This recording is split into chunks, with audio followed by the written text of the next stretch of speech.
Sir, yes, sir. Here we are Yes. with the Lume. Plotters.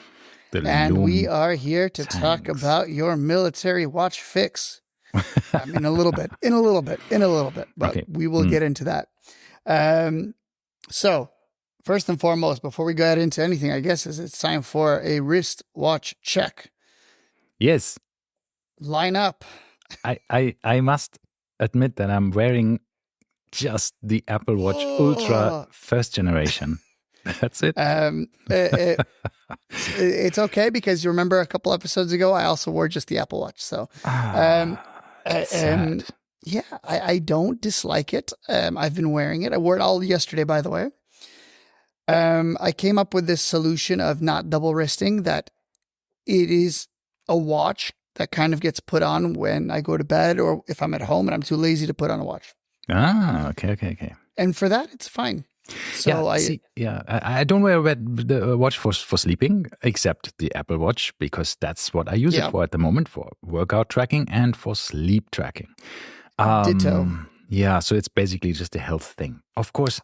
Or when my phone dies. Yeah, I mean, I must say with a whatever SIM card in it, it's amazing. Yeah. When I forget my watch while walking the dogs, for example, my phone, your phone, I can still listen. You know, sometimes you go out with your AirPods in, and then you realize I forgot my phone, so you can't listen to your podcasts, right? Like the Lume plotters. So I figured out, well, let me, just use the watch, and it actually works. Problem though is that it only updates the podcasts onto the device when you charge it, I think. Yeah, I haven't bothered with podcasts. I haven't put them on the watch. I was like, oh, okay. So then I listen sometimes to some older stuff, which I haven't listened to, which is okay. So not a bad thing. Better than just, listening to the dogs sniffing and panting. Exactly. I have to agree about all. I don't use them for podcasts or listening to anything. I use it when I'm on the bicycle because I have my phone in my jersey pocket. And even then I'm thinking to myself, do I need to have my phone in my jersey pocket? Probably not. I might start leaving it in the car and just having the phone. But I've been taking calls and stuff, looking at messages while I'm on the bike, which is nice. Because obviously before I would have to pull the phone out, then it would be a pain. So that's my number one thing. Number two, if you are listening, you have your phone, you're listening to music with AirPods, for instance, it will tell you, I have mine set up, the main display, the main thing is what's playing. I think now playing or whatever they call it. So I see the song title and everything on, front and center on there. So quite nice for that. And then of course, with the SIM card, I can go to the pool, leave the watch at home and leave the phone at home and take only the watch, which is lovely. And the phone quality, especially from the microphones, is surprisingly good. I mean, it is. I'm always surprised when I ask people like, "Can you hear me?" And I say like, "Yeah, absolutely, perfectly fine." And I was like, "Oh, I can't believe it." I'm so excited. I took a call yesterday on the Apple Watch. My phone was on the charger somewhere. I took a call and it was an important call, and still, it was perfectly fine. By the way, I have an axe to grind with Apple in general. They just have features and they never tell us about it. That is so infuriating. Yesterday, I learned that if you are on a call and do you have AirPods Pro? Yes. Yeah. I do. If you're on a call and you swipe down to the control center, right? While you're being on a call, there is a small field where you can set the microphone of the AirPod Pros to do voice isolation. Yeah, I didn't know that either. So yesterday a friend of mine told me, and then you have the full, he was in a busy mall and I had the feeling he was sitting in his car in his office because it was dead silent. I just heard his voice and I thought, where are you? And he said, I'm just walking through the mall. It's so busy here. I said, no, that can't be because I hear nothing. And he said, yeah, I have switched on my voice isolation. And I was like, what the hell is that? And this feature only appears in your AirPod settings when you're on a call. You can switch it on and off. And it remembers that. So it keeps it on for the next calls then as well.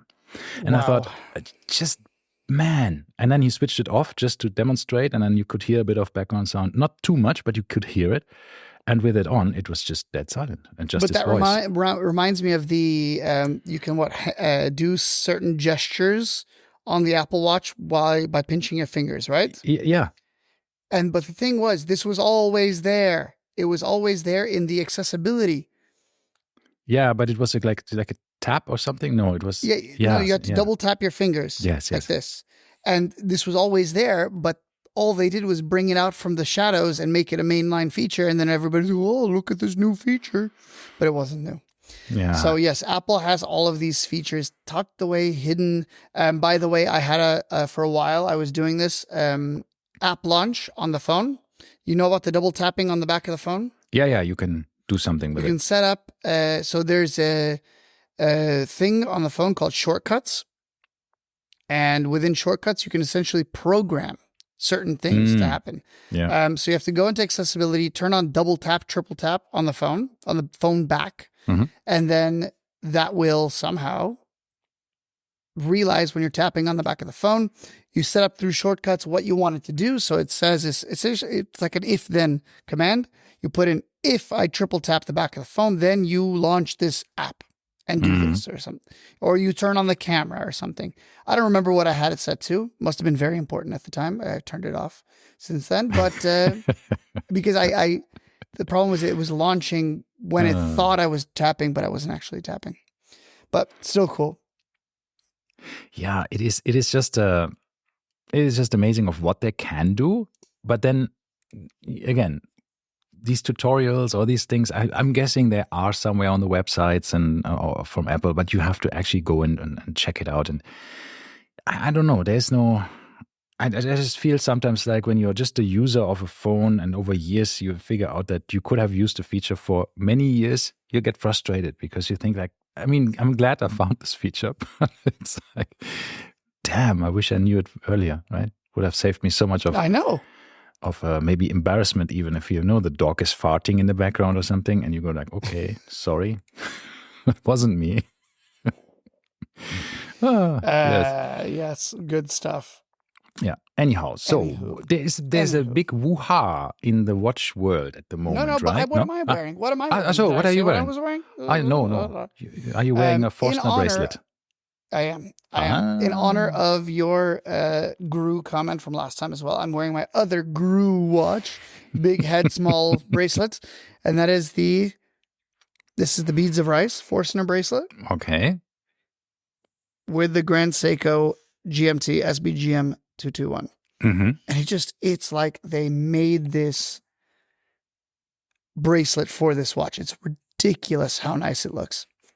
It's absolutely perfect. And the reason I got it, as you guys know, Hodinky fanboy here, they had a whole article on this watch and this bracelet together. Oh, okay. I didn't know that. So I very happily bought it because it transformed the watch. And I was kind of sick and tired of wearing leather straps.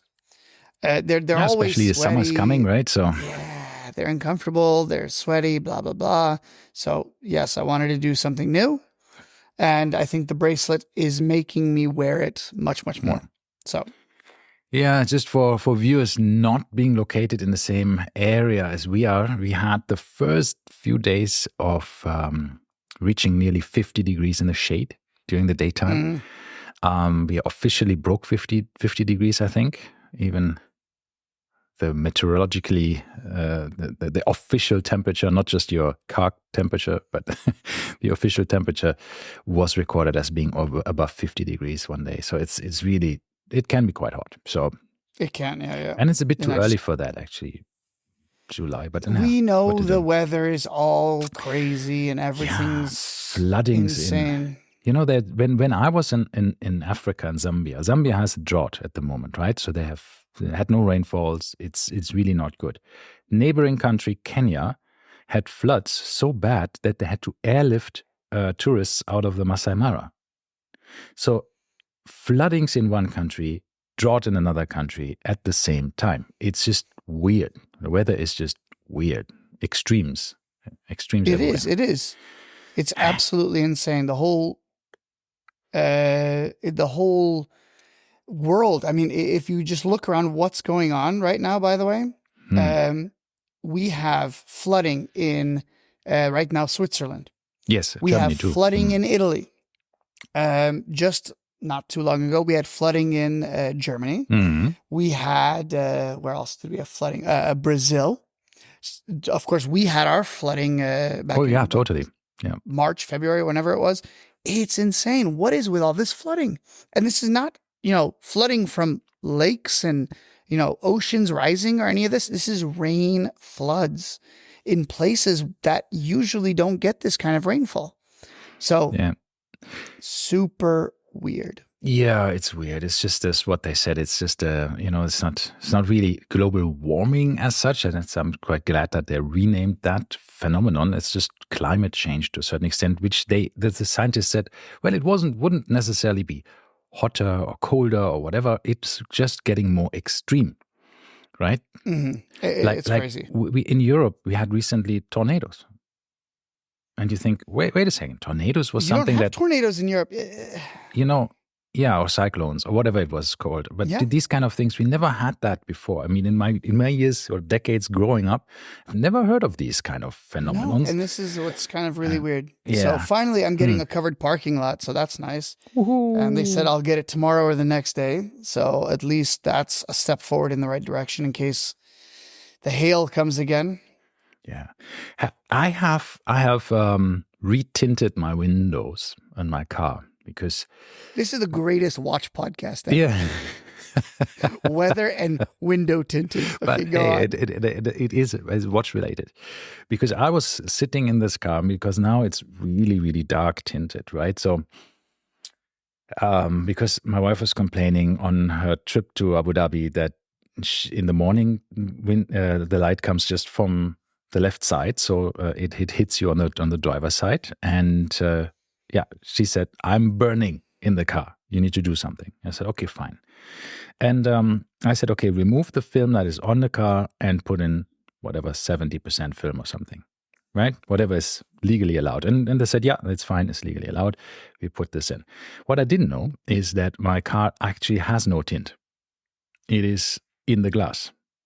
The tinting that I had, which was about 20%, 30%, not too much, is in the glass. So they, of course, said, well, nothing to remove. We slap on the 70%, and now I have the 70% plus whatever was in 20. the glass. So it's a bit darker than I actually wanted it. It looks really like like these, Emiratis. CIA, FBI vans. No, I was going to say the Emiratis in their Lexuses, right? In the 20-year-old Lexuses with their black tint. Yeah. So but I always wonder, by the way, how they see out, because some of them, if you notice, they cut a little circle so that they could see the rear view mirrors. For the rear view mirror, yes. And you know what? It's true. When I go into a car park, it's very dark. And for the back windows, right? I mean, looking through the rear view mirror, you really have to struggle. Thank God I have a camera, right, as well, because then sometimes when you come from outside and your eyes haven't yet adjusted. And that's what I was saying, that I was struggling, and at the night I was struggling to read my watch.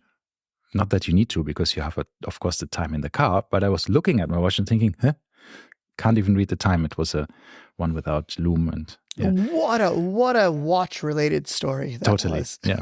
I just scratched the corner a tiny bit. Like, I don't believe in date windows. I also don't believe in window tint. So no, it is super effective. But it's also super, as you said, it can be super dangerous, especially when driving at night. Yeah, but during the day, it's so comfortable.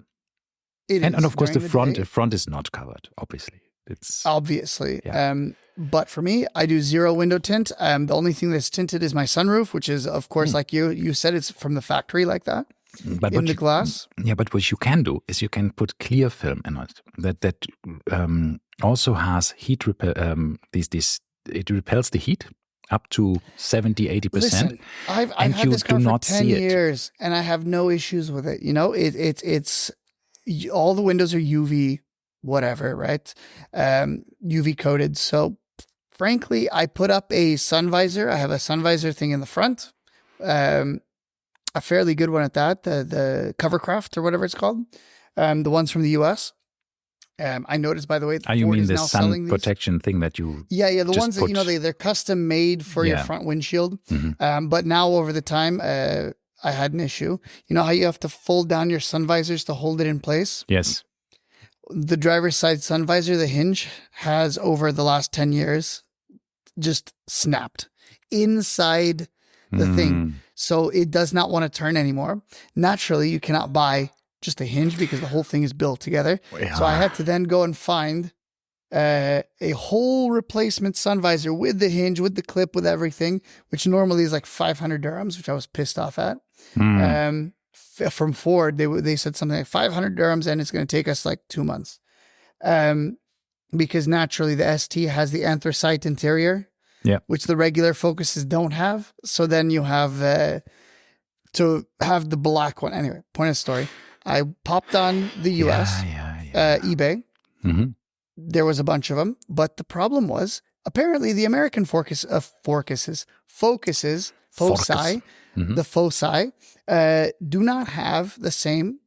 I'm assuming something to do with government regulations or something. They don't have the same sun visor as we do. We have the German Ford Focus, the ones that are built in the German factory. The US one is built in God knows where, Kentucky or somewhere. So at the end of the day, I was looking at the difference, and the whole mounting bracket and everything is entirely different. So then I decided, okay, let's go on to UK eBay. And there I found one for a grand total of, I think, £37 I paid. Wow. Shop and ship. So fingers crossed it's correct. While we're talking about cars, what's also cool is that Porsche now has officially gotten the go-ahead, I think. I know, but it's not yet public knowledge, I think, that they can extend your warranty now up to 15 years. They were one of the countries that didn't have that yet. Now they can. So this is what I like. I love hearing this, and this is kind of going back to Apple as well, because Apple did the same thing. Apple on your Apple Watches, the watches and the phones, both. Yeah. Because my watch just turned 2 years old, because remember, it's my wife's old watch. And they just said, would you like to continue paying? It was $3.99 per month. Yes. For accident. I said, yeah. And then the same with the phones. I've been paying $10 a month. Yeah. And essentially they've realized that people are keeping their things much, much longer than they used to. Yeah. And this way they can still make revenue. They're making money off of you. But what I'm hoping is, I have a 12 Pro. Yeah. At some point in the next 2 years or something, I'm going to break my phone. And I'm going to go over there and I'm going to say, here you go. And they're not going to have any 12s left. See this by that point. Yeah. They're going to have to give me a 13 or a 14 or whatever they're going to have in the back. So what I did last time when I was very unhappy with my battery, I just went there and said, look, I want to have the battery changed. And they looked at the battery health indicator and it said, it's still above 80.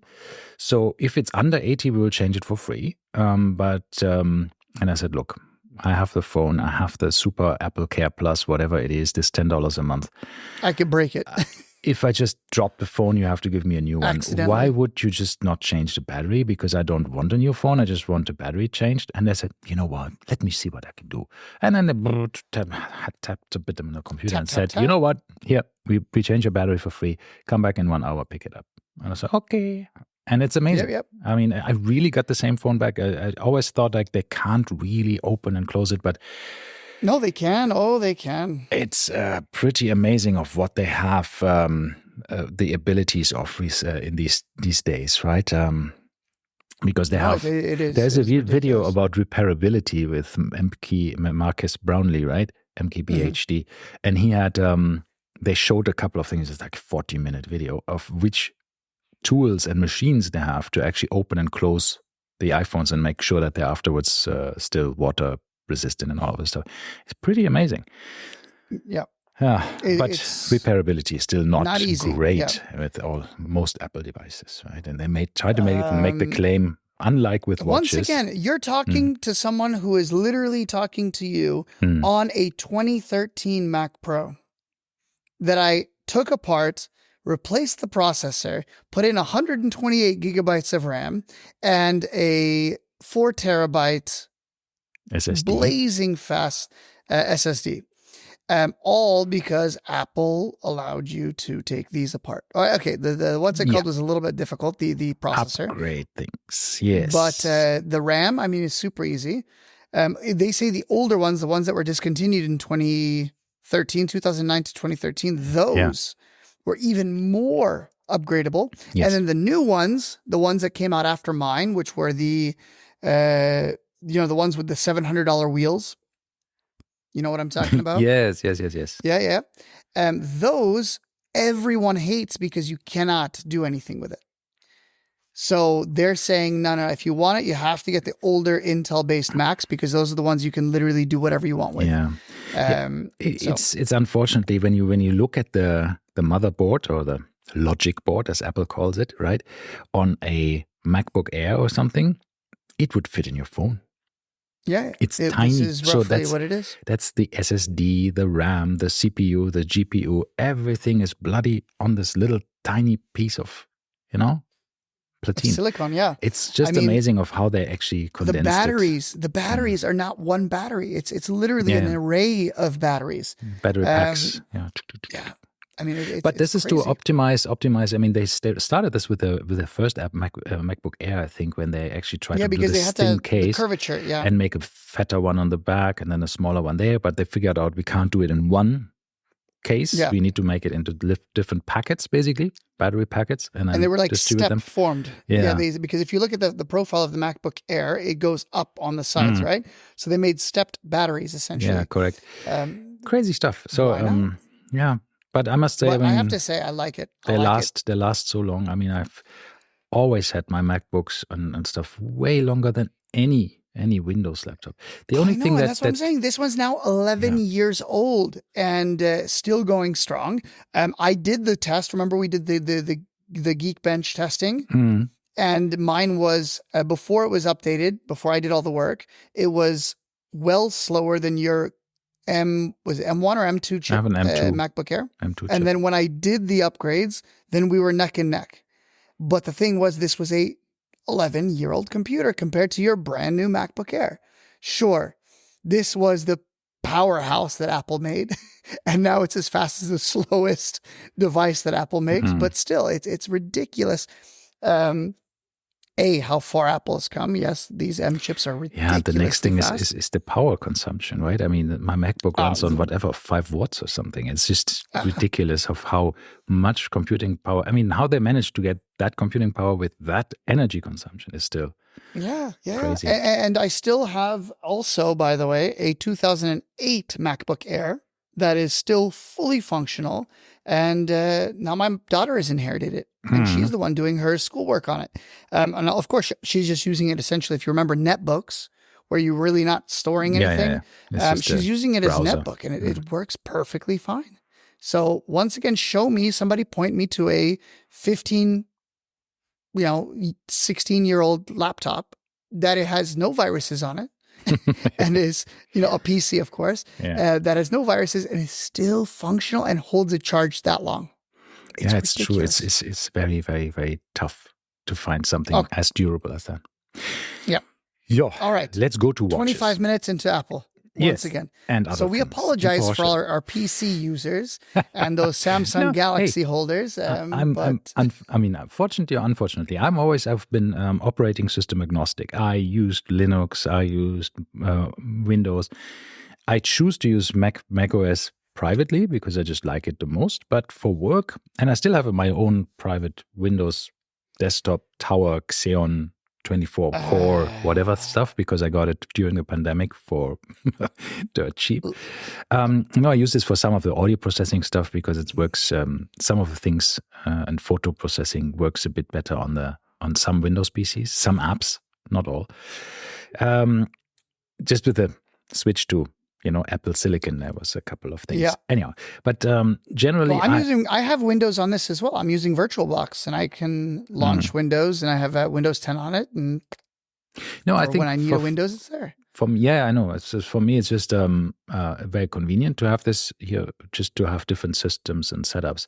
I haven't tried Linux in the last 2 years, but usually I always play around with a couple of different Linux distributions just to see what's going on, just to have an idea of how everything works, to make sure that I'm still up to date with these things.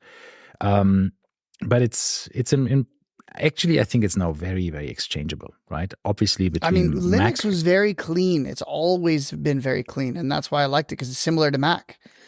I always felt Windows was very, very clunky. Windows was always clunky. I have, as I'm working now with Windows 11 on for work and on the other PC, I must say I wouldn't have a big problem just exclusively using Windows. I wouldn't want to do it. Yeah, just that's looking at it. It's just not aesthetically pleasing. I feel like I think Apple really get, like, Johnny Ives level stuff where they are through and through, industrial designers or graphic designers, and they put these things together to look and feel a certain way. And Windows misses this every single time. I just don't know why. I think how hard can it be? The one thing that you are actually spoiled with, and I think that's happening since they came out with notebooks, is the trackpad. These glass trackpads that you have with Macs. You mean this one right here? Yeah, or the external one. With the giant crack in the corner because my maid dropped it at some point. I have this old one. This is the one with the round one, not the wedge, right? This is the one. This is the round. Oh yeah, the original, the first one. I still believe external in the trackpad. Yeah, the external. I just yesterday replaced the batteries. I have that one for everything somewhere. Yeah. And once again, how you're expecting me, Mr. Apple, to charge my mouse having it upside down? It is just when a mouse has a perfectly fine tail, right? Well, not just that. I'm just saying Eneloop batteries all day long. I have I don't know how many hundreds of Eneloops I own, and you just freaking pop them in. Recharge them, yeah. See, if it comes to mouses, I will tell you this. Brilliant mouses. Yeah, what did I say? Mouses. Just mice. This computer mouse is perfect for me because it's a Logitech. It's ergonomically formed, has a few extra buttons that I like on the sides, right? Here, 3 buttons on the side. And one of these buttons, so it's very, very nice to use. I think it uses 1 or 2 batteries in it that I have for more than a year now, and battery is perfectly fine. I've never changed it. But once again, magic mouse with the glass trackpad built in. Yeah, but can't beat that. See, I have this scroll wheel, which I prefer a bit. I use it with my Mac as well as with my Windows PCs because I can, have 3 different devices here that I can switch with a button. So I just have 1 mouse, 1 keyboard configured via Bluetooth for all my 3 devices. I just change them with the press of a button, and then I'm on this device, on this device, on this device. It's really cool. I like that. So I have to admit, when I was doing I was updating, I was trying to hack my Mac into getting the newer operating system. It didn't go well, just FYI. But guess what you need to do in order to have that? You need to have a wired mouse and a wired keyboard, because you cannot install an operating system with Bluetooth because the Bluetooth gets wiped, right? The connections. Yes. And I didn't think about this, so then I started it, and then it said, but it tells you cannot move forward with your current peripherals. So I went and I ordered the Logitech ones, 50 dirhams, I think, or maybe even less, for the mouse and the keyboard. The one with the dongle. Or the proper wired ones. Okay. And now I'm able to do that, and I can reset the Bluetooth connections and stuff like this. But this is something that we often don't take into consideration. How on earth are you supposed to reset Pram or something on your computer if you don't have a wired keyboard and a wired mouse? Yeah, that's why the BIOSes now of these new devices have Bluetooth stack and all of the stuff in it. Yeah. Well, mine does not, because mine's the older one. Yeah. So stuff. In Windows, mostly that you can actually, some BIOSes you can use the trackpad for the mouse pointer, which I don't want. I want my BIOS. I always have this like the DOS screen, and I preferred this not graphical, but that's gone now. It's all now super graphical stuff. Yeah. Anyway, 30 minutes of no watches. We have touched some watches on the We side. did. But Well, anyhow. once again, this mirrors watches as well, right? Let's talk briefly. If you're an Apple Watch, what would you be in the mechanical sense? So what is Apple? What brand would it be? Remember we did the cars to the watches? Yeah. You know what Hodinkee recently had? They had this question. If your dad would be a watch, which watch would he be? And I thought, oh my God, really? That was for Father's Day. This reminds me of the watch would your father quote. Which watch would your father wear? No. If your watch would be your dad, and you think, okay, what? we're going to get into this. We're going to get into this. First and foremost, this does remind me of the Max Verstappen quote when Lando Norris won. Where was that? Back in China? Was it China? And they're like, well, if you would have had such and such happen, if the safety car wouldn't have come out, and then you would have won, Max. And then his response was, well, if my mom had balls, then he'd be my dad. I didn't And I'm like, know exactly. that. I said, this is how things work. Yes, this is what racing is. Things happen, therefore other things happen, right? Yeah, I don't know. Sometimes this fascination with people saying like, if that wouldn't happen, then this would happen. And the whole chain of events, like if I wouldn't have done this in this year, then probably today everything would have been different. Now. Yeah. But you know what? It's just, there's no point speculating about it. All right. Okay. It happens. Enough. If your father was a watch, what watch would he be? I didn't think about it. I can't, my dad is... I have my father's watch right here. Yeah, your father's watch. I have gifted my father some watches. I know my father's watches, but if he would be a watch, I just don't understand. I understand. You have to take his personality, and just like how we were talking about Windows and Mac. So, for instance, if your Mac was a watch, what watch would it be? I was thinking something along the lines of a Resonance, maybe, or perhaps the iPod or whatever it's, the iPod or however you say it. So Resonance means he changes his appearance every few minutes? His face? It's also, not the father. This is if it was a Mac. If a Mac was, but, right? And if Windows was a watch, it would be a Casio F91W. So it's not particularly precise for a quartz watch and needs battery changes every few but it's years. Still somehow, but it does what it needs to, and it gets it done. And it gets it done well. And that is what I think, Microsoft would be. But whose dad is who would say my dad is a grandmaster chime complication? I think if my father was, let's say, so the guy overly from complicated. Succession, and what's the guy from Succession? What's his name? The old man. Then yes, he would be the grandmaster chime, the Patek grandmaster chime.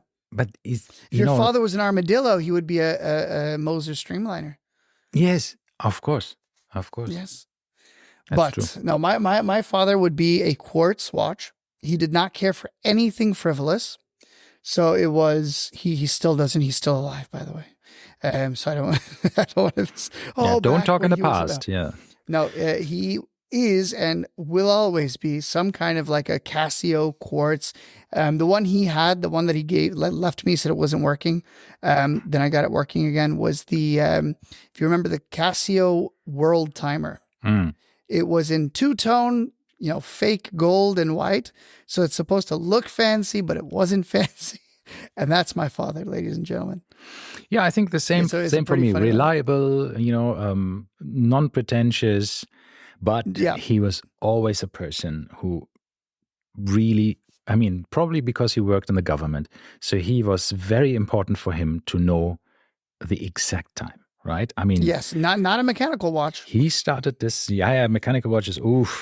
Seconds a day off. No, you couldn't tolerate that, right? So we would sit there at 8 o'clock when there's the national news on TV or something at the time. And he'd set his watch. And with a gong, you would check your watch and see if it needed to be set. So, and then I remember, and I got this watch used from eBay. He had a Dugena quartz watch. It's a German brand which probably didn't use their own quartz movements, but maybe they did. I don't know if they created them themselves. And this watch was a normal quartz. It wasn't radio connected, even though they had some with this atomic clock sync stuff in Germany, but this one didn't. But you could tell the watch how many seconds in a month it was off, right? If it was fast 10 seconds, you could say, okay, you were fast 10 seconds. And then the watch would adjust for that automatically. Mm-hmm. So that was pretty spectacular, but it's like something that you can do in some Grand Seikos, but not via a user interface or something. You could do that with some buttons or some programming in the back, right? When the quartz crystal is slightly off, you can set it in half a second increments, apparently, with some of the high-end quartz movements to adjust for this aging of the crystal. This watch had that and was relatively cheap, right? And I remember this watch being displayed in the jewelry shops with a big column of water with water bubbles coming up like a small aquarium, and the watch inside to show how water resistant this quartz watch was as well. Yeah, and I always remember that watch as being my father's watch, right? Because we gifted him for his 50th birthday a long time ago. Was it 40th birthday? I don't know. And a mechanical watch, my sister and I, and it was a bit of a disaster. My dad was just like, it's not working. No interest. Son, it's not working. Yes, it's like off by a minute after a week. I mean, and I was like, yeah, well, that's pretty okay. And he's like, no. There must be something wrong with this watch. We need to just get it serviced. Anyhow, it got stolen. He had a robbery and in his house, and then that watch was stolen, and he replaced it with the same model but in quartz. So, yep, now happy. Now, all right, this kind of leads us into these German watches, into our topic of the day, which we're a little delayed here, but it's fine. We'll make it. We'll be fine. Make it work. The idea today was, I had this idea to talk about military watches, because there's such a deep history with military and with watches. And once again, neither Ralph nor I are military experts. Neither one of us are going to really, really dive deep into, years, let's say. I'm not going to tell you that in 1935, blah, blah, blah. No. But we want to talk about some of the most iconic and most influential watches that came out of military necessity and military need, and kind of start from the beginning, work our way up to today, and see kind of what military watches are now, right? And basically anything military and watch related, that's the topic. And as Ralph was saying, the Germans played a very, very big part in this. Some would say, when you say military watches, German is the one that comes to mind, because the Germans had quite a few military watches, but we'll get to that, because before that, there was still a few other things. So essentially, going back, we started seeing military watches, or they started becoming mainstream around World War I, right? Before that, we had pocket watches. There was a case of, I think in 1890s, somebody making You have to go back a bit more, because the pocket watches, yes, but only for the offices, right? Normal soldiers wouldn't carry them, because they wouldn't have, they would be money. Yes. But before that, there was a few. I know there was at least one in the 1890s. I think it was the latter half of the 19th century. There was a watch that was made, apparently, and it was argued to be the first wristwatch. Because in 1904 or something, 1904 was the Santos, the Cartier Santos, right? So there's a big argument whether this is true or not, but there was apparently a watch that was made for an officer. But ignoring that, because that's not that's this problem with history. There's you don't know. Exactly. Unless you had it in your hand. Yeah. Anyhow, but do you want to talk about pilots? They used to have first point. What happened first? Okay. Was watches became big, wristwatches became big in World War I, right? Well, And they became yes, big in a number of different ways. because they needed to coordinate attacks, reporting, Correct. schedules, other things. Yes. Yeah. And officers always had watches, right? They had the pocket watches, but the footmen would not. Mm. So how do you get all of your soldiers in line at the same place at the same time? They have to have a watch. But then how are they carrying around a gun and doing all this stuff if they have to keep looking at a pocket watch that's in their Then vest it's very pocket or easy. wherever? You just take off your backpack and you take off your rifle, you take off your helmet, you take off your gloves and all of this stuff. Then you grab into your little vest, take your pocket watch out, open the case of the pocket watch, look at the time, saying, that's the time. And then you reverse the entire process. Only 10 minutes later, you can go. And then you might not be dead by then. Exactly. So yeah, we have, I think, demonstrated it was a bit unpractical to have a pocket watch. But surprisingly, before then, they really didn't care. I don't really understand that, like what they were doing I think before this. Also because how they were coordinating. Maybe it had to do with warfare itself, smaller battalions, smaller, groups of soldiers independently moving around. I don't know. It wasn't just the big columns moving forward, row by row. Fire, aim, shoot, and then the next row, everybody falls over. Next row, that was the old style of war of attrition or something, and it became much more wild on the battlefield, I guess. So that you didn't have necessarily this kind of coordination with always somebody with a watch on the head. We needed to make it more independent of this, let's say, hierarchy-driven.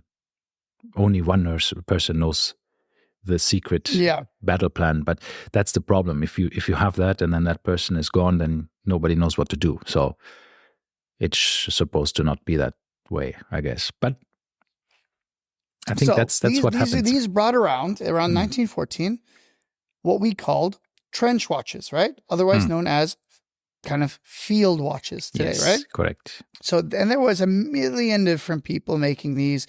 And this was kind of before the Swiss were the go-to watchmakers, right?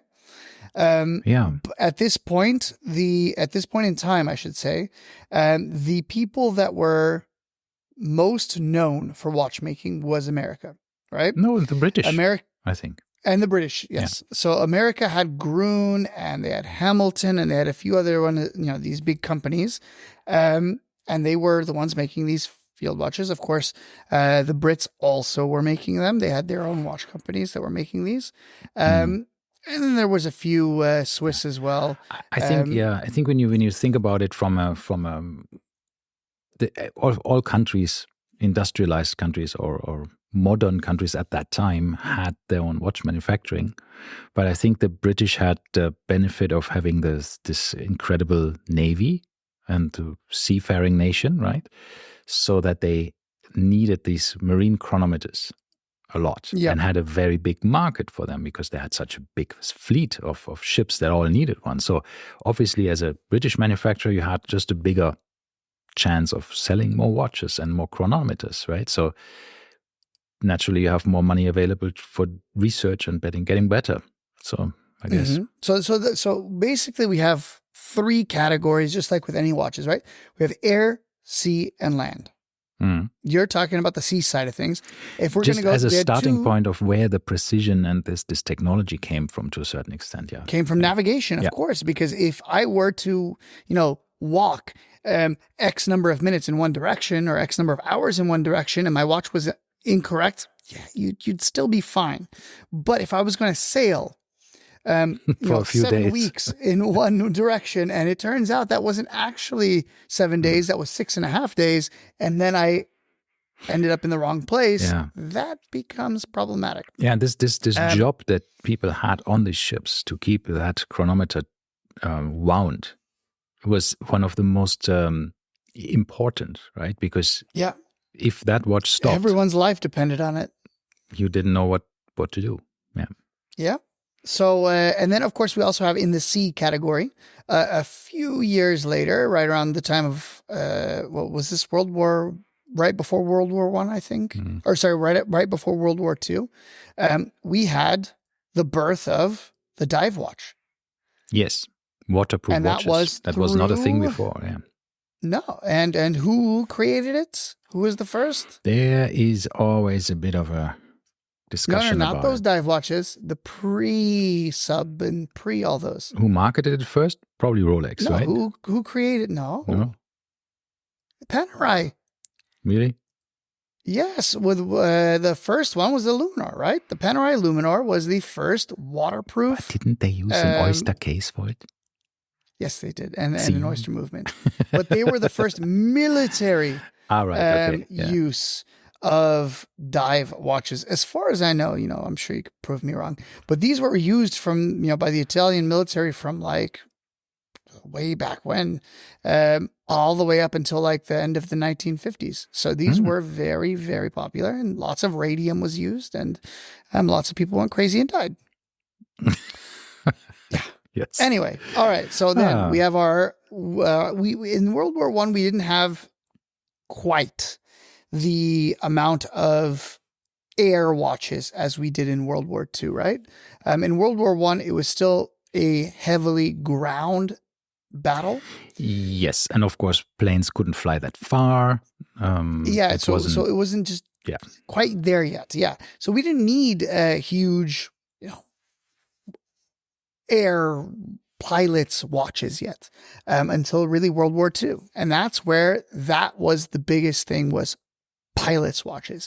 And going back to your German watch story, this is where we got into what was called, and if you haven't heard of it, you should look them up, called the Dirty Dozen.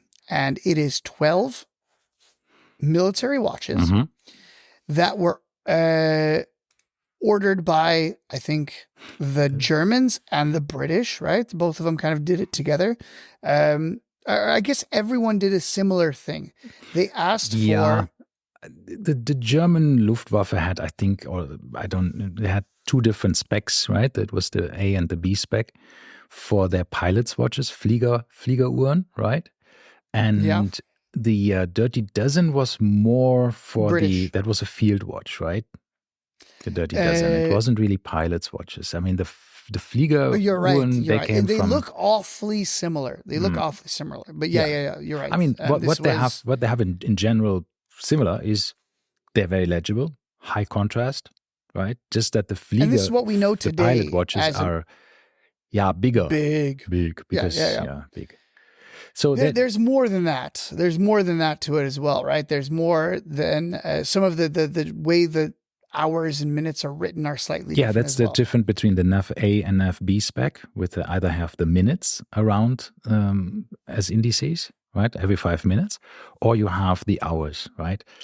Or you don't have hours, you just have big indices. But I think one of the things as well was the Flieger, the pilots' watches were way bigger than the field watches. Because the pilots had to wear them over their and there were goggles, they were wearing them over their coats. They had to, hold the steering lever. There was no autopilot at the time, so they had to read this. They wore them on the inside of their wrists, right, so to see them better. For the timing, they had these big crowns so that they can use them, because these planes didn't have heating at the time, so they were sitting there incredibly cold at times, high up, and had to wind the watches, so that they had with their gloves on. So that's why these big onion crowns are so big, because you had to somehow manipulate them when you wore all of your stuff. So it was really functional stuff, right? It wasn't fancy. It was all they cared about. Function. And they needed it to work, right? So if you look at the movements, a lot of these shared, right? These are 3-hand watches. They don't do anything else besides minutes, hours, seconds. That's it. Yeah. They had 15 joule movements, essentially. This was all by request. I'm talking about the British ones here for a second. The field watches, yeah. And they once again, they're called Dirty Dozen because apparently there was a movie called The Dirty Dozen, and it was kind of named after that. But because there was essentially 12 different brands that were making these. Everyone, and some of these you still remember. So, I'll go through the names. Burin, I don't think they're still in business. Sima, Eterna's still around. Grena, yeah. JLC, I think they're still around. Lemania, who then, of course, now got bought out by Breguet, I think it is. Correct, yes. Longines, IWC, Omega, Record. I don't know. I've never heard of Record. Timor, also never heard of them. Vertex, they're still around today. And all of these were, once again, all these little 35 to 36 millimeter watches, black dials. Every single one of them shared the same Arabic numerals. Sub-seconds, by the way. It was not a central seconds. It was sub-seconds on all of these. Some had sword hands, some had cathedral hands, and otherwise they were almost exactly the same. So kind of cool. Basically, the point was they didn't care who made these. They just said, we want these watches. Whoever makes them, makes them. And that's how these, what we call, the modern day field watches that look like the Hamilton khaki. Yeah. That's where they came from. And they all had this little triangle on the dial as well, right? Because the military. Which is the Ministry of Defense. The British ones, yeah, the MOD. Yeah, the Ministry of Defense. And these were only available to non-civilians, right? So this was not a civilian purchased watch. You could not buy these. And that brings us to another topic that you mentioned earlier, right?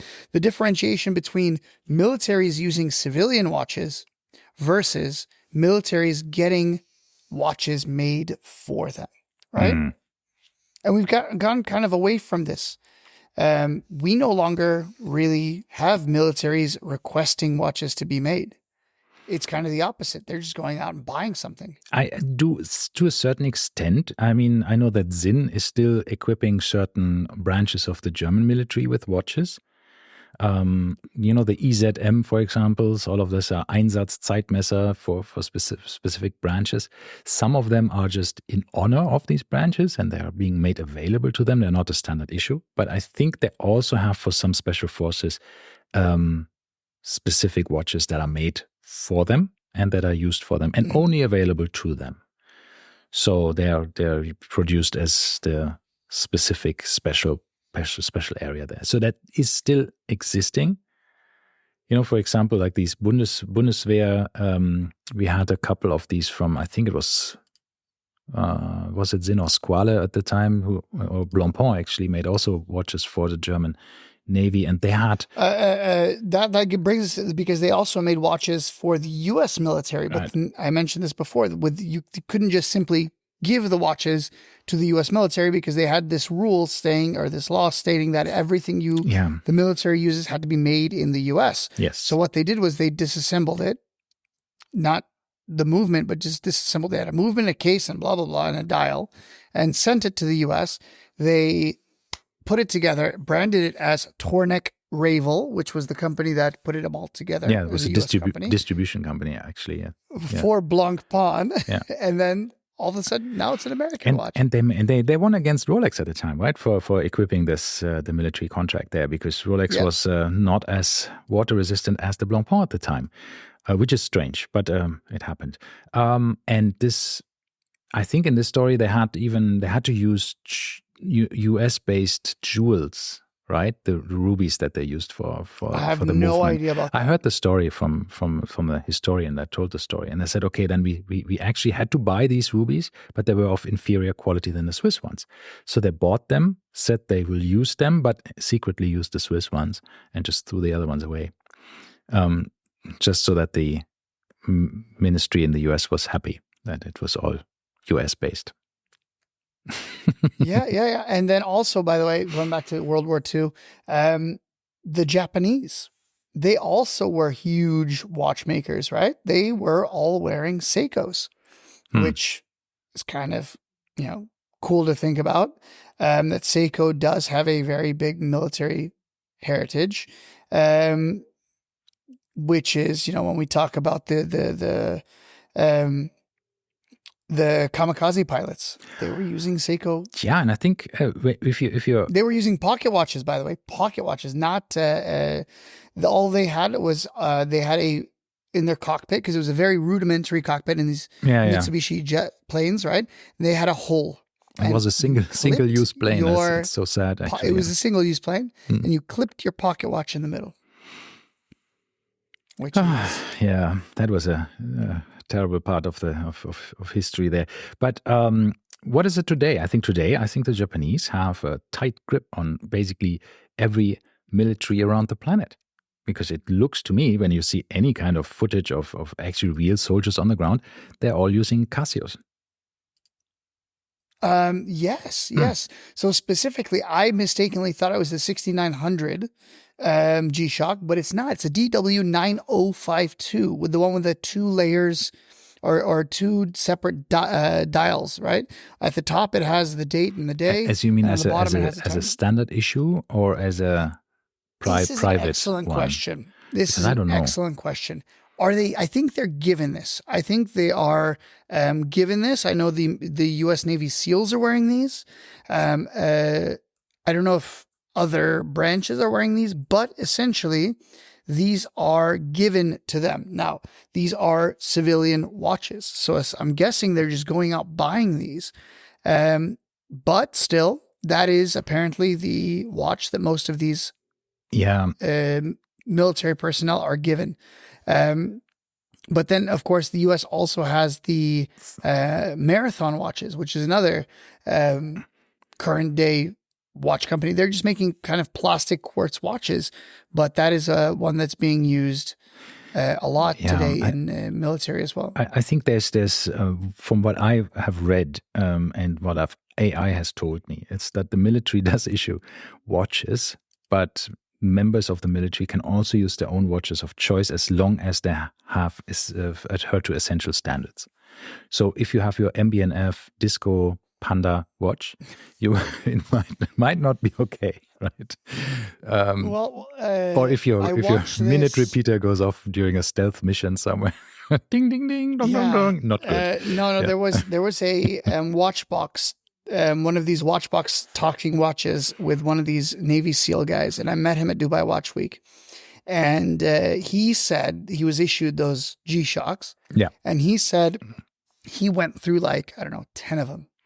And I don't know how you kill those G-Shocks because they're absolutely insane. I can imagine that there might be situations where even that can be, to a certain extent, break, and not necessarily the watch itself, but also the bands and all of the stuff, right? But so there's, I think. And then he said afterwards, by the way, he went out and bought himself a Rolex Deep Sea and did 2 tours of Iraq or wherever, Afghanistan, with the Rolex Deep Sea.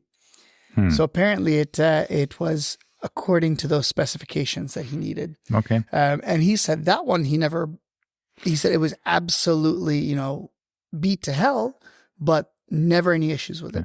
So what I see here is that Casio and so G-Shock and Seiko are used, then Luminox as an American manufacturer, right? Oh yeah, Luminox. I forgot about Luminox. Yeah. Then also Suunto and Marathon. Yeah, Marathon is the one that I know about. Suunto, they're smartwatches, right? And, they make smartwatches as well. But they seem to also have a couple of, as a Finnish company, they have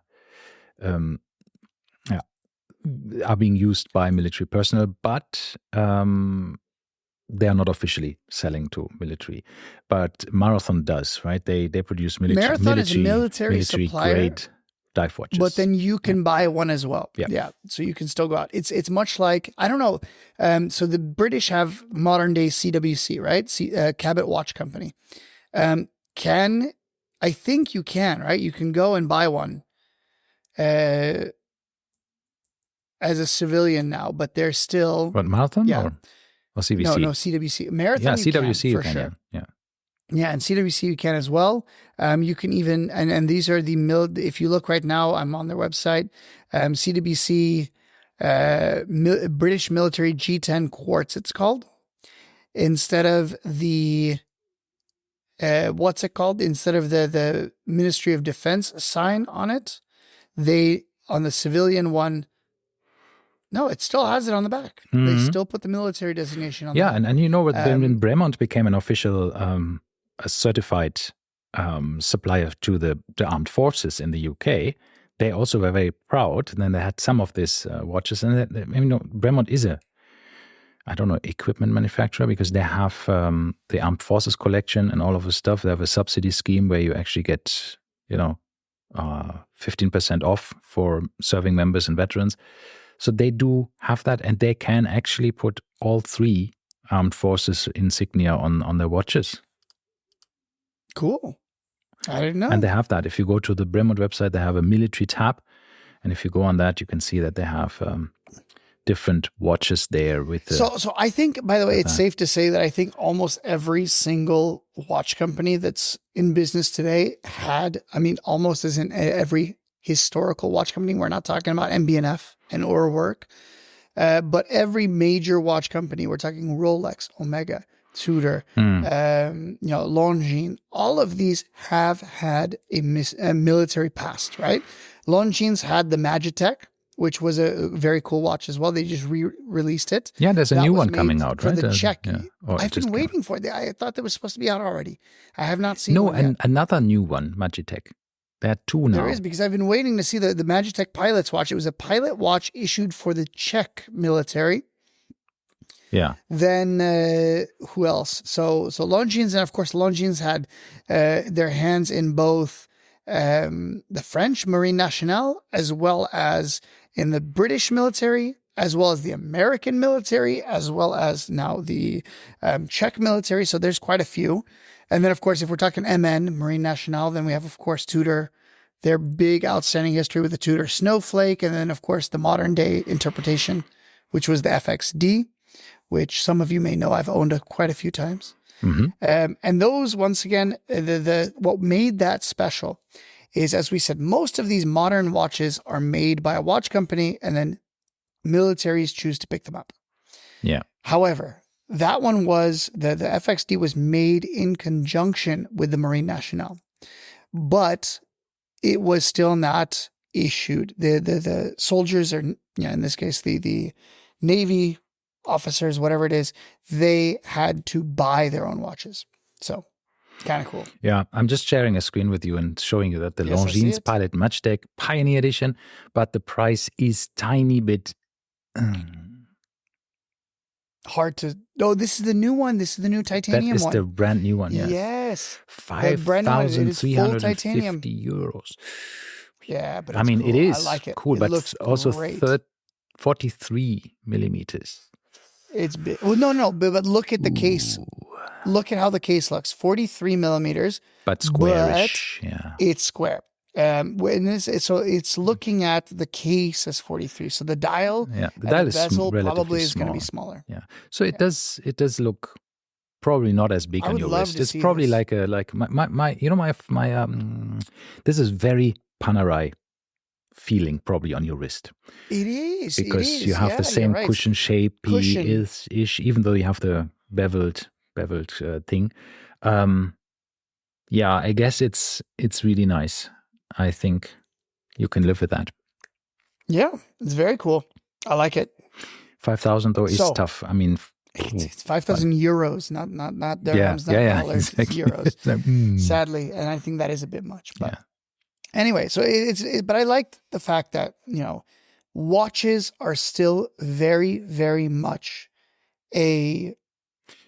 still to this day very much used in the military. 100%. You don't have quintessential. Soldiers pulling out iPhones from their pockets to look at the time, right? Watches are still needed and still used. So I love it when you see an industry or whatever you want to call it, where watches are still functional tools. Yeah. Because this is in everyday life not the case anymore, right? This is a proper tool watch because it's actually used for its function and function only, not for anything else. Yeah, and I was reading something, I don't know who was telling me this, but somebody was telling me that they were doing their diving, right? And they were saying that watches are still very much used for divers as well, even though there's dive computers. They much prefer looking at a dive bezel because the dive bezel will tell them the information much quicker than when they look at the dive computer, because the dive computer gives them so much information. Mm-hmm. And they said, well, generally we don't care about all that. It's nice to have. But when I look for decompression stops or something like this, I want to look at my watch, immediately know what it is, and then keep going. He said, if I look at the dive computer, I have to decipher every little thing that it's telling me very quickly. Yeah, it depends on how you set it up, right? These dive computers as well. But I think, decompression stops are something where you have certain watches that have this scales, right? Where it's making it pretty easy. Yeah. Or just the timing of, in general of how much air you have left in your tank would be, you glance at a watch. Meanwhile, when you see depth and a bunch of other things on the dive computer. Yeah, it's a bit split. I think there's certain divers who say like, nobody uses a dive watch anymore. And then there's some people who say like, well, I use my dive computer, but I use a watch as a backup. And then there are people who say I still old school. Well, no, but they use both. Wow. They said nobody will go without a dive computer. Yeah, exactly. But they, in this case, the guy that I was talking to, who I have no idea who it was now, was saying that they still maintain using the dive watch over the dive computer. The dive computer is essential, but the watch is still their primary. Yeah. Which is nice. I like it. So, anything else? Yeah, military that we... No, I'm sure there's a bunch we forgot about. Not military, but it's just like there's a lot of war brewing in the watch world at the moment, and I think it's a takeover war, which I wanted to quickly mention. Forgot to mention this. Yes. Just that there is apparently, Mr. Bernard Arnault, owner of LVMH, again, a still privately owned company that is made him the richest man in the world, owns a gazillion of luxury brands, and besides, his own watch division, he is eyeing Richemont and specifically Cartier and Van Cleef & Arpels. But he bought 30% of Richemont. Did he not? Or No. He bought a small personal. I thought it was 30. No, No. I think he has. First of all, 50. The majority of the shares, voting shares, is in any case in the hands of the Rupert family. So they still control it, and if they don't want to sell it, nobody can take ownership, right? Because these are the voting shares. But there are other shares floating around that you can have, but it's not actually getting you the voting shares. So that the voting, but still, to buy your competitors. But he hasn't. He has only bought an amount that is under the amount that you have to declare. So, and he bought it privately, not as a company. So he has a bit of a share there, but it's not a hostile takeover yet. Who knows? Because there was a history with LVMH as well of how he came to, all of this, and who knows? There's a lot of things happening. But I think he wants Cartier and he wants Van Cleef & Arpels, because these two jewelry brands are in the Richemont jewelry and watch enterprise area, the one power horses, right? They are really, really cool, and they could be a nice high-end addition to what LVMH has in their catalog, basically, at the moment. Obviously, the fine watchmaking division would also be nice for LVMH, even though they're very heavily investing in Le Fabrique du Temps and other things where they're really trying to build up the high-end watchmaking. And it looks like they have done a lot there in this area. So I'm not saying it wouldn't match, but I think it might be a very big accumulation of power in one area. So it could be maybe a bit too much for the how do you say the authorities that look after that, the what are they called? Who? The monopoly, the guys who watch out for monopoly, the ministries, the government entities that look at the commissions that check for too much of market concentration in one company. I forgot their name. I did too. I forgot. Okay. Anyhow, so there are, of course, these competition agencies or whatever they're called. I think they're the anti-monopoly and whatever. They might have a problem if you have too many brands or you have a market-dominating position. And that could be the case. And that's maybe why they only want to take over the jewelry part. Who knows? But Richemont, at the moment at least, it seems like they don't want to sell. They have just reshuffled also their CEOs. So Catherine Renier, French pronunciation, has left JLC as a CEO and is now the CEO of Van Cleef & Arpels. Then we have the Vacheron Constantin CEO, Louis Ferla, who is now the CEO of Cartier. And then we have, what else? There's something else happened. There is somebody else. Yeah, also the CFO is interim CEO now for JLC, so that was something else. And there's another one that they have shuffled a bit around, right? So that's apparently what they do every couple of years. I'm still looking up this antitrust stuff. Antitrust, yeah, these kind of things. Yeah, but in the U.S., of course, because every country has their own. There's no international one, is there? No, it's country-based. The FTC, the Federal Trade Commission, is one in the U.S. that does this. They look after. But who does this in Switzerland? I have no clue. Well, I think it was the Comco, right? The one that did this before in Switzerland. The Commission for Comco Swiss. Well, let me see. FINMA, the Finanzmarktaufsicht. Okay, Comco is the same. It's the Competition Commission in Switzerland. But I don't know, because there's a French company buying a Swiss company, because Richemont is headquartered in Switzerland. Mm-hmm. Even though the Rupert family is a South African family originally, but this is all based in, Rothmans, the cigarette company? Yes. Yeah, that's them. Was them. They have disinvested completely from anything tobacco and are now completely luxury. But they were actually a tobacco and spirit company before. Interesting stuff.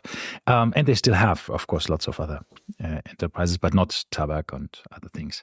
So LVMH with all of their drinks and luxury stuff, Krug and Moet and Hennessy, and all of these other things. So no tobacco, just alcohol. That was LVMH. Richemont. Oh, yeah. No tobacco anymore. Yes, correct. I don't know if LVMH still has something, but I don't think so. No, don't they have Davidoff? Yeah, that's true. Davidoff has. Davidoff is still Richemont, I don't know, right? Or is it? Is Davidoff Richemont? Not sure. And is it the Davidoff? Yeah, that's always the question. If it is Davidoff, let me check. I think it is not. It is. It's the owner is the Oettinger Davidoff. Davidoff is not anymore. So that's Davidoff. There's a Zino Davidoff group that got spun off, and they are doing non-tobacco luxury goods like leather goods, pens, shoes, fragrances, eyewear, coffee, cognac. And then there is the other brand. It's complicated. So so there is still the tobacco cigar company, tobacco and cigars and smokers accessories is Davidoff. Imperial brand. Yeah. It's owned by Imperial Brands. The other one. Also, no. This is the tobacco one. Okay, because that is part of the Oettinger. No. Davidoff. The Davidoff cigarette brand has been owned by Imperial Brands since 2006. Yes, cigarette brand. Non-cigarette. Cigar brand. Non-cigarette. The cigar. What? You're telling me the cigar and the cigarette are different? Yes. The Oettinger Davidoff IG manufactures cigars, cigarillos, pipe tobaccos, and smokers accessories. No cigarettes. Yeah, it's different. Oettinger is cigar. The cigarette brand is owned by Imperial Brands. Correct. And then there's also, the other ones. Like, could you make it any more complicated? And that's the problem with all of these luxury brands. For example, if you have a brand like, let's say a popular brand that is not super high end, like Guess or something like that, right? If Guess says, hey, we are making sunglasses now, they're actually not really making sunglasses, right? They have a contract with Luxottica or... but now I've gone down this rabbit hole of others. Who Imperial Brands are. And Imperial Brands owns Philip Morris. Where is it? Davidoff, West Golden, Virginia, Drum, never heard of it. That's cut tobacco. And funnily enough, I hadn't heard of this brand until a couple days ago. Rizla. Are you familiar with the Rizla? No. They make rolling paper for the cigarettes. So if you want to make your own cigarettes, it's rolling paper. And apparently, you know how in the EU, they have banned these pop cigarettes? They're still available here. So you can have the menthol poppers in the cigarettes, and then you pop them and you have minty or flavored cigarettes. these are all outlawed in the EU. And now, apparently, what Rizla has come to the conclusion, what they should do is flavored tobacco paper. And that is very much not illegal. So now you can make your own cigars and roll your own, and they will have flavors to them, which I think is interesting. Wow. All these people that want flavored cigars cigarettes. But this is the thing. When you do these things, you just go into this agreements like you sell Davidoff cigarettes. That it has nothing to do with Davidoff anymore. You license this to this cigarette company, Imperial Brands. They make the cigarettes with your logo on it.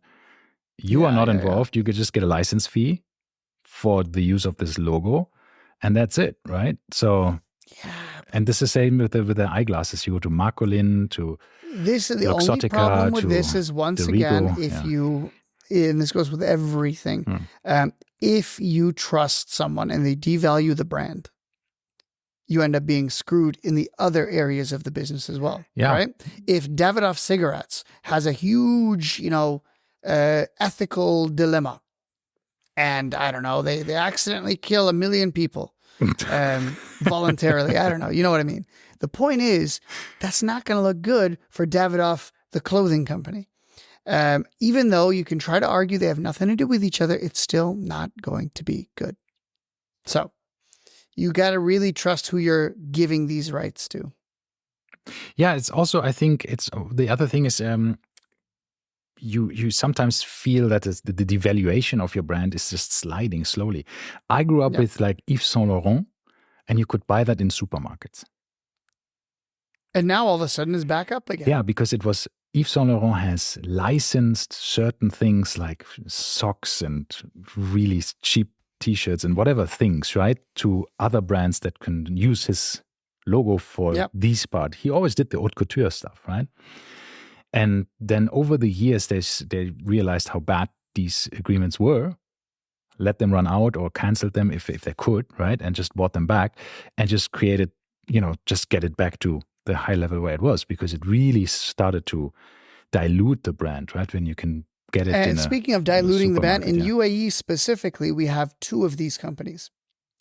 Balmain and Pierre Cardin. Correct. Both of them were at one point high-end companies, but still now Pierre Cardin is still they are. Yeah. But here in the UAE, they have sold their branding to a Chinese company who then sells it in the malls here. And if you walk past a Pierre Cardin in the UAE, you will see it will have 90% discount, everything on sale all the time. And this is an ongoing joke for me and my friends, because we always send a picture of this. And it's like, wow, 90% off. We should buy it right now. It's like, trousers, instead of 1,000 dirhams, right now they're only 5 dirhams. Buy them now. Yeah. And they keep pushing this, and then tourists most likely don't realize that this is not the same company, and then they're like, wow, yeah, it is. There's some for some markets, Asia, I think, and we are part of Asia, I think, in geographically, and maybe for some market definitions as well, that they allow this company to reproduce specific cuts and all of the stuff with their logos and manufactured in China. So it's cheaper made. Yeah. It's not the same quality, but it can carry the same logo. And that's, of course, very confusing to people. And I agree. Every time I walk past this shop, it's like buy 1, get 3. Yeah, it's like, not fake. It's not fake technically, but at the same time, it's also fake, right? Because it's made in the same factory as all the fakes are probably made. But here they're being sold legitimately, which is so weird. Yeah, it's really so weird. And that's something where it's not the real Pierre Cardin, but it's also not fake. It's a very gray area. It is surprising. And that's anyway. We've gone so far off topic. It's not even funny. So on that bombshell, I do think it is time for us to end this episode, and I hope you learned something about God knows what we talked about. Something related to military watches, which we probably spent 15 minutes on, and the rest of the hour was everything else. But still. All right, yeah. We hope you enjoyed it, and we will see you next week. Thank you very much for listening. Bye-bye.